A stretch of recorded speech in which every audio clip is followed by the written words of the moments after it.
여러분, 오늘 아침 주유소에 들르셨나요? 리터당 2,000원. 숫자로 보면 별것 아닌 것 같은데 가득 채우면 10만 원이 훌쩍 넘어갑니다. 1년 전만 해도 7만 원이면 충분했는데 말이죠.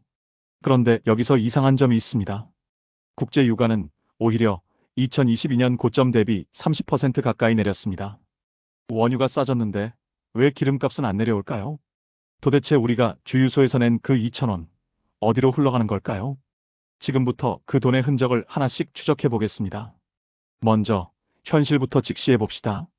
한국석 유공사 오피넷 자료에 따르면 2025년 3월 기준 전국 휘발유 평균 판매 가격은 리터당 약 1,720원에서 1,780원 사이를 오가고 있습니다.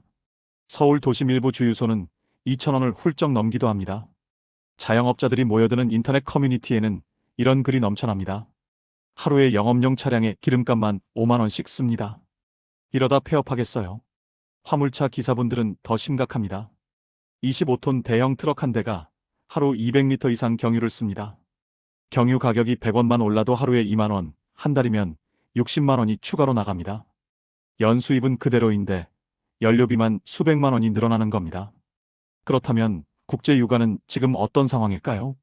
2025년 초 국제 원유 가격 기준인 브렌트유는 배럴당 약 75달러 선에서 거래되고 있습니다. 2022년 6월 배럴당 120달러를 돌파했던 것과 비교하면 거의 37% 이상 떨어진 수준입니다. 상식적으로 원유가 싸지면 기름값도 내려야 합니다. 그런데 현실은 다릅니다. 국내 기름값은 유가가 오를 때는 빠르게 올라가고 내릴 때는 아주 천천히 내려옵니다. 이 현상에는 이름이 있습니다. 바로 로켓과 깃털 효과, 영어로 락컷 언드 패더 이펙트라고 합니다. 가격이 오를 때는 로켓처럼 치솟고 내릴 때는 깃털처럼 천천히 내려오는 비대칭적 가격 반응을 말합니다. 정유사들은 원가 상승분은 즉시 반영하지만 원가 하락분은 최대한 늦게 최소한만 반영하는 겁니다. 이건 감이 아닙니다. 에너지경제연구원 연구 결과에도 명확하게 드러난 사실입니다. 자, 그렇다면 첫 번째 단서가 등장했습니다. 우리가 기름값에 분노하면서 가장 먼저 의심하는 건 보통 정유사입니다. 하지만 정말 정유사가 범인일까요? 여기서 잠깐 기름값의 구조를 뜯어봐야 합니다. 리터당 1,750원짜리 휘발유, 이 돈이 어디로 흘러가는지 단계별로 추적해 보겠습니다. 먼저 가장 큰 덩어리부터 꺼내야 합니다. 세금입니다. 정부에 내는 교통에너지 환경세가 리터당 약 529원입니다. 여기에 교육세 79원, 주행세 138원이 붙습니다. 부가가치세 10%가 또 붙습니다. 모두 합하면 세금만 리터당 약 850원에서 900원 사이입니다. 1,750원의 절반이 넘습니다. 여러분이 기름값이라고 생각하는 돈의 절반은 사실 세금인 겁니다. 그 다음 원재료 비용입니다. 정유사가 원유를 사서 정제하는 데 드는 비용이 리터당 약 550원에서 600원 수준입니다. 이건 국제 유가에 따라 매일 바뀝니다. 원유 수입 가격의 정제 마진, 즉 정제하는 데 드는 비용이 더해집니다. 그 다음 유통 단계입니다. 정유사에서 주유소까지 기름을 운반하는 물류비, 그리고 정유사의 판매 마진을 합산하면 리터당 약 100원에서 150원 정도입니다. 마지막으로 주유소 단계입니다. 주유소 운영비, 즉 인건비, 임대료, 카드 수수료, 시설, 유지비 등을 합산하면 주유소가 가져가는 마진은 리터당 고작 80원에서 120원 수준입니다. 리터당 60원에서 80원 정도만 순수 영업이익으로 남는다는 통계도 있습니다. 결국 여러분이 1,750원짜리 기름을 넣을 때 주유소 사장님 손에 남는 건 고작 70원 안팎입니다. 50리터를 가득 채워도 주유소는 3,500원밖에 못 버는 겁니다. 그런데도 기름값이 비싸다고 주유소를 욕하는 건 화살의 방향이 잘못된 겁니다. 그렇다면 진짜 문제는 어디에 있을까요? 두 번째 단서로 넘어갑니다. 세금 구조입니다. 앞서 말했듯이 기름값의 절반이 세금입니다. 그런데 이 세금 구조가 참 묘합니다. 교통에너지 환경세는 종량세입니다. 종량세란 가격에 비례하지 않고 양에 비례해서 부과하는 세금을 말합니다. 쉽게 말하면 기름 1리터를 팔 때마다 무조건 529원을 내야 한다는 뜻입니다. 국제 유가가 오르든 내리든 상관없이요. 그래서 원유가 폭락해도 소비자가 체감하는 가격이나 폭은 제한적입니다. 국제 유가가 배럴당 10달러 내려도 소비자 가격은 고작 50원에서 70원 정도밖에 안 내립니다. 세금이 완충제 역할을 하기 때문입니다. 거꾸로 말하면 유가가 폭등할 때 정부가 이 세금을 한시적으로 낮춰주면 충격을 줄일 수 있습니다. 실제로 정부는 2022년 유류세 인하 조치를 시행했고 리터당 최대 37%까지 유류세를 낮췄습니다. 그러나 그 혜택은 지금 대부분 종료됐거나 단계적으로 환원되고 있습니다. 여기서 여러분에게 질문 하나 드리겠습니다. 그렇다면 우리나라 기름값에 붙는 세금, 다른 나라와 비교하면 어떨까요? 경제협력개발기구 OECD 통계를 보면 우리나라 휘발유 세금 비중은 약 45% 전후입니다. 영국은 약 60%, 독일과 프랑스도 50% 중반대입니다. 반면 미국은 약 15% 수준에 불과합니다. 세금 비중만 보면 우리나라가 특별히 높은 편은 아닙니다. 그런데도 기름값이 비싸게 느껴지는 이유는 국민 소득 대비 유류비 부담 비율이 크기 때문입니다. 미국은 자동차 문화지만 땅이 넓고 임금 수준이 높습니다. 우리나라는 국토는 좁지만 대중교통 인프라가 약한 지방, 도시들이 많아서 차 없이는 생활이 불가능한 분들이 많습니다. 그분들에게 기름값은 선택사항이 아닌 생존 비용입니다. 세 번째 단서입니다. 정유사 과점 구조입니다. 우리나라 정유 시장은 SK이노베이션, GS칼텍스, S-오일, HD현대오일뱅크 4개 회사가 사실상 전체 시장을 나눠 갖고 있습니다. 2024년 기준으로 이 4곳의 시장 점유율 합계는 99%를 넘습니다. 이걸 경제학 용어로 과점이라고 합니다. 과점이란 소수의 기업이 시장을 지배하고 있어서 서로 가격 경쟁을 하기보다 암묵적으로 비슷한 가격을 유지하는 시장 구조를 말합니다. 진입 장벽이 워낙 높다 보니 신규 경쟁자가 들어오기가 사실상 불가능합니다. 정유 공장 하나 짓는데 수조 원이 들거든요. 결국 소비자는 이 4곳 중에서 선택할 수밖에 없고 이들은 굳이 가격을 낮출 이유가 없습니다. 공정거래위원회는 과거 정유사들의 가격 담합 의혹을 조사한 적도 있습니다만 실질적인 제재로 이어진 경우는 드물었습니다. 네 번째 단서입니다. 환율의 함정입니다. 우리나라는 원유를 전량 수입합니다. 원유 거래는 달러로 이루어집니다. 그러니 원달러 환율이 오르면 같은 유가라도 국내 기름값은 올라갑니다. 2025년 초 기준으로 원달러 환율은 1,400원대 초반에서 중반 사이를 오가고 있습니다. 2023년 평균 환율이 약 1,300원이었던 것과 비교하면 8% 이상 원화 가치가 떨어진 겁니다.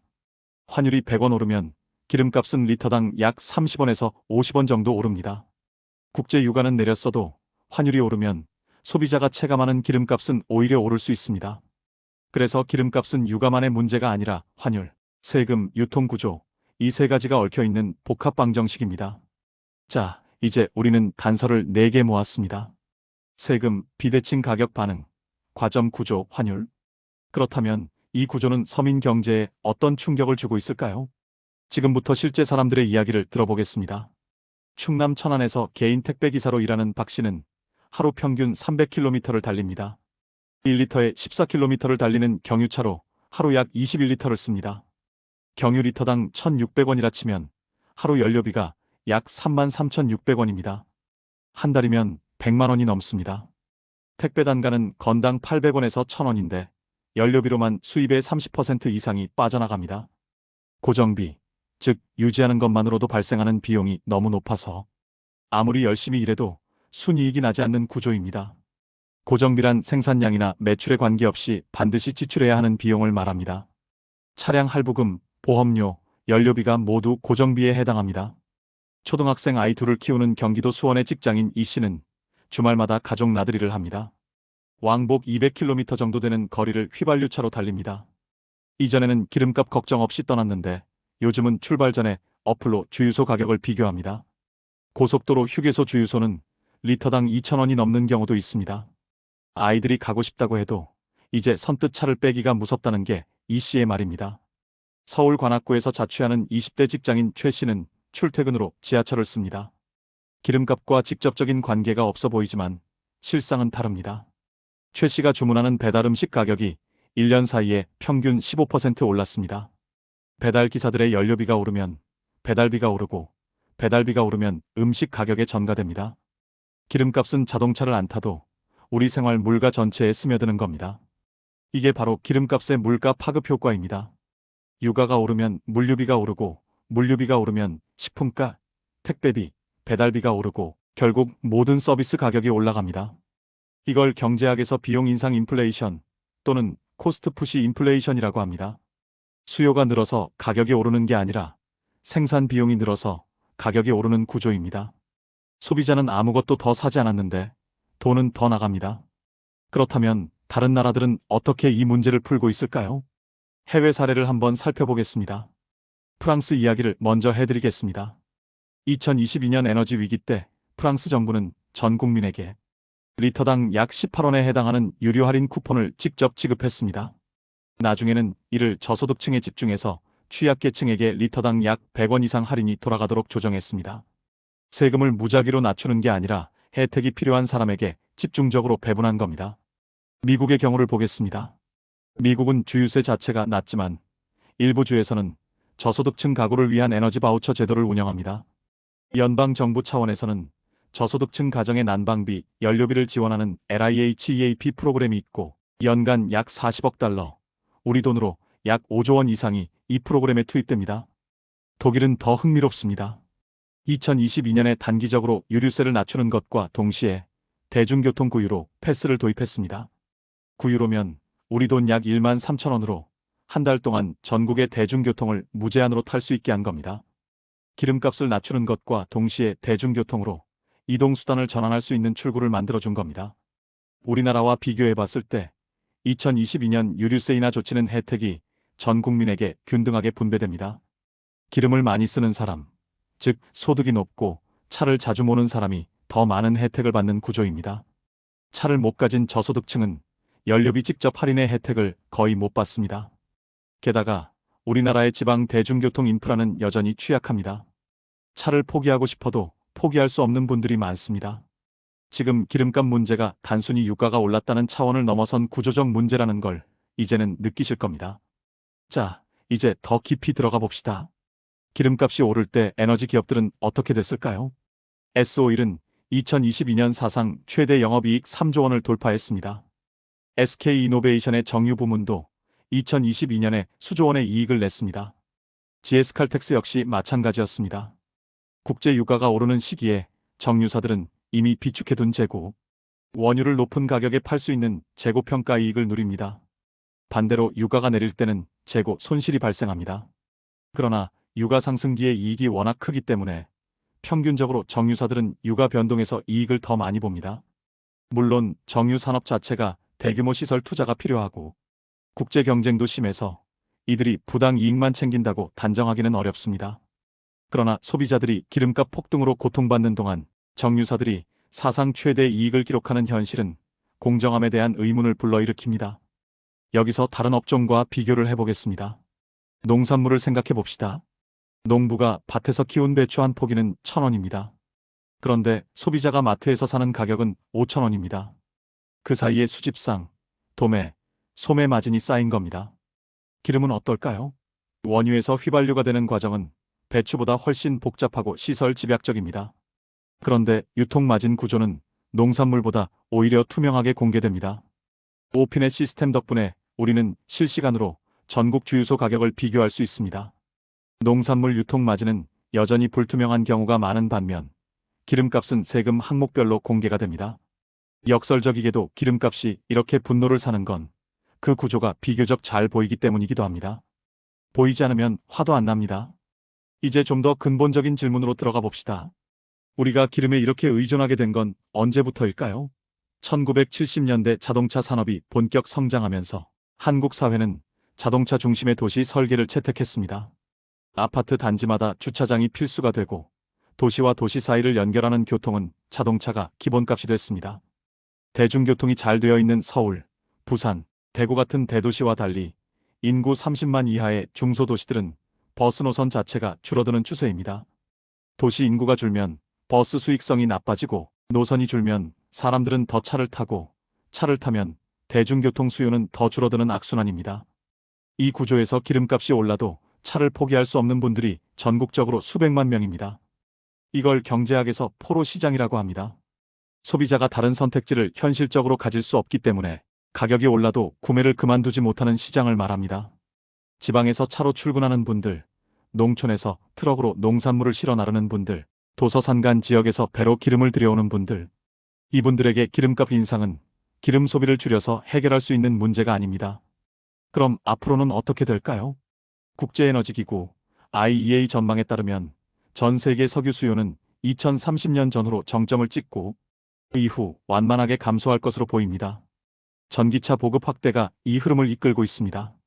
우리나라도 2024년 기준 전기차 누적 등록 대수가 50만 대를 돌파했고, 정부는 2030년까지 전기차 420만 대 보급 목표를 내세우고 있습니다. 그러나 전기차로의 전환이 곧 에너지 비용 부담의 해소를 의미하지는 않습니다. 전기차 충전 인프라가 부족한 지방, 충전 시간이 오래 걸리는 현실, 전기차 초기 구매 비용이 내연기관차보다 여전히 높다는 점 등이 문제입니다. 특히 화물차, 버스, 농기계처럼 대형 운송수단은 전기화가 더디게 진행되고 있습니다. 더 직접적인 변수가 있습니다. 바로 중동 정세입니다. 우리나라 원유 수입의 약 70%는 중동에서 옵니다. 사우디아라비아, UAE, 쿠웨이트, 이라크가 주요 공급처입니다. 만약 이란과 이스라엘의 충돌이 확대되거나 예멘 후티, 반군의 홍해 공격이 지속된다면 호르무즈 해협 봉쇄 위험이 현실화될 수 있습니다. 호르무즈 해협은 전 세계 원유 물동량의 약 20%가 통과하는 전략적 요충지입니다. 이곳이 막히면 유가는 배럴당 $100를 넘어 $150, 심지어 $200 시나리오도 배제할 수 없다고 전문가들은 경고합니다. 그 경우 국내 기름값은 리터당 2,500원에서 3,000원을 향해 질주할 수 있습니다. 반대로 낙관적인 시나리오도 있습니다. 미국의 셰일오일 생산이 계속 늘고 OPEC 플러스 회원국들의 감산 협의가 균열을 보이면 국제 유가가 배럴당 $60 이하로 내려갈 가능성도 있습니다. 이 경우 환율만 안정된다면 국내 기름값은 1,500원대 진입도 불가능하지 않습니다. 문제는 불확실성 자체입니다. 소비자들은 오늘 기름값이 내일 얼마가 될지 모릅니다.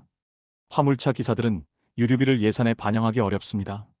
자영업자들은 물류비를 예측하기 어렵습니다. 이 불확실성 자체가 경제에 주는 충격은 유가 수준 못지않게 심각합니다. 그렇다면 구조를 바꾸려면 어떻게 해야 할까요? 세 가지 방향을 제안해 드리겠습니다. 첫 번째는 유류세 체계의 선진화입니다. 현재 종량세 구조를 유지하되 가격 트리거 조항을 법으로 명문화하는 방법입니다. 예를 들어 국제 유가가 배럴당 $80를 초과하면 자동으로 유류세 일부가 인하되고 $60 아래로 내려가면 환원되는 구조입니다. 지금은 정부가 정치적 판단으로 유류세 인하를 결정하지만 이를 법적으로 자동화하면 소비자가 더 예측 가능한 가격을 경험할 수 있습니다. 두 번째는 취약계층 맞춤형 에너지 바우처 확대입니다. 지금도 에너지 바우처 제도가 있긴 합니다만 수혜 대상과 금액이 제한적입니다.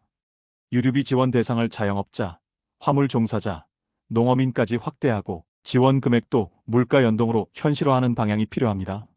세 번째는 대중교통 인프라 투자입니다.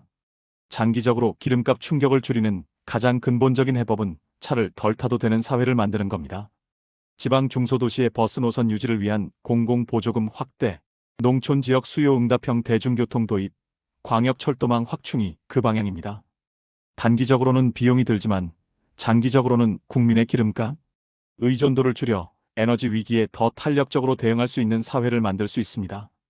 결국 기름값 문제는 에너지 문제이면서 동시에 불평등 문제입니다. 소득이 높은 분들은 전기차를 사거나 재택근무를 하거나 도심에 살면서 기름값 충격을 피해갈 수 있습니다. 그러나 경유트럭으로 생계를 이어가는 분들, 차 없이는 출근도 못하는 농촌 주민들, 배달로 먹고 사는 자영업자들에게 기름값 인상은 대안이 없는 고통입니다. 그 고통이 어디까지 버틸 수 있는지 지금 우리 서민 경제는 조용히 그 한계를 시험받고 있습니다. 여러분께 질문 하나 드리겠습니다. 기름값 문제를 해결하기 위해 가장 시급한 것이 무엇이라고 생각하시나요? 유류세 인하인지, 대중교통 확충인지, 아니면 전기차 지원 강화인지 댓글로 여러분의 생각을 남겨주세요. 정답은 없습니다. 하지만 여러분의 목소리 하나하나가 정책의 방향을 바꾸는 힘이 됩니다. 다음 영상에서는 이 에너지 위기와 직결된 이야기를 준비했습니다. 한국이 원전을 포기하면 기름값은 어디로 가는가? 에너지 믹스와 전기요금의 진실을 파헤쳐 보겠습니다. 기름값보다 더 충격적인 숫자가 기다리고 있습니다. 오늘 영상이 도움이 되셨다면 구독과 좋아요 부탁드립니다. 여러분의 구독 한 번이 이 채널이 계속 양질의 경제 콘텐츠를 만들 수 있는 가장 큰 힘이 됩니다.